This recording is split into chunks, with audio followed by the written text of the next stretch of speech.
దాన్ని అతను almost complete చేసిన తర్వాత దానికి బిల్స్ కూడా ఇక్కడి నుంచి వేయడం జరిగింది. కానీ పార్ట్లో వేశారు. అంటే ఒక పార్ట్ 26 లక్షల రూపాయలకు ఒక బిల్లు ఎంబీస్ అవన్నీ రాసేసి 26 లక్షల రూపాయల బిల్లుని శాంక్షన్ చేయడం జరిగింది. మిగతాది 2.5 లక్షల రూపాయలు అట్లాగే పెండింగ్ పెట్టారు.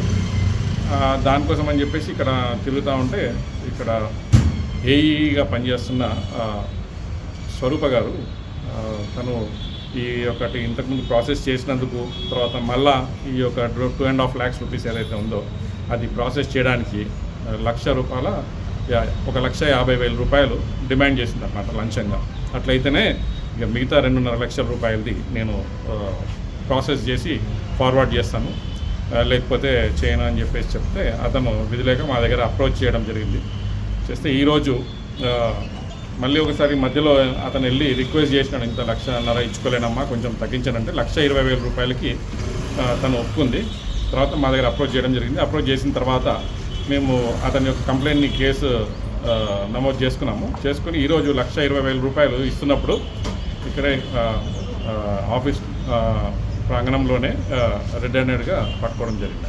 ఇంకా ఎవరైనా ఉన్నారా సార్ అధికారులు దీంట్లో? ఇప్పుడు అది దర్యాప్తు చేస్తున్నామండి. దీంట్లో భాగంగా ఇంకా 1,20,000 కాబట్టి కొంచెం అమౌంట్ పెద్ద అమౌంట్. ఇప్పుడు తను ఒక్కతే ఉందా, ఇంకా తనతో పాటు ఇంకెవరైనా ఉన్నారా అన్నది కూడా మేము ఆ కోణంలో కూడా దర్యాప్తు చేస్తాం.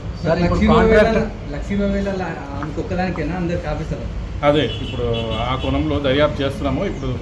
ఇప్పుడే పట్టుబడడం జరిగింది. ఇంకా కొంచెం సమయం పడుతుంది. ఆ దర్యాప్తు దాంట్లో ఎవరున్నా కూడా ఎవరిని వదిలేది ఉండదు. అందరూ దాంట్లో కంపల్సరీగా ఆ దర్యాప్తులో భాగంగా అందరిపైన కూడా. కాంట్రాక్టర్ ఏం చెప్తున్నాడంటే ఇక్కడ స్థానిక కార్పొరేటర్తో సహా డిమాండ్ చేసిందని చెప్పి చెప్తున్నారు. దానిపైన కార్పొరేటర్ పేరు కూడా వాడుకున్నది. కార్పొరేటర్ పేరు చెప్పి డబ్బులు ఇచ్చిన తర్వాతనే పనులు స్టార్ట్ చేసుకోవాలని మాకు వచ్చిన కంప్లైంట్లో దిశగా మేము ఎంక్వైరీ చేస్తామండి. దీంట్లో ఏమి కంప్లైంట్లో వేరే ఏమి ఇన్ఫర్మేషన్ వచ్చినా కూడా దాంట్లో కూడా మేము దర్యాప్తు చేయాలి. అది మీ తనిఖీల్లో టౌన్ ప్లానింగ్ మీద ఏమన్నా కంప్లైంట్స్ వస్తున్నాయి? కంప్లైంట్లు వచ్చినాయి కాబట్టి ఈరోజు ఇక్కడ వచ్చి రావడం జరిగింది. ఇక్కడ వచ్చేసి రేట్ చేయడం జరిగింది.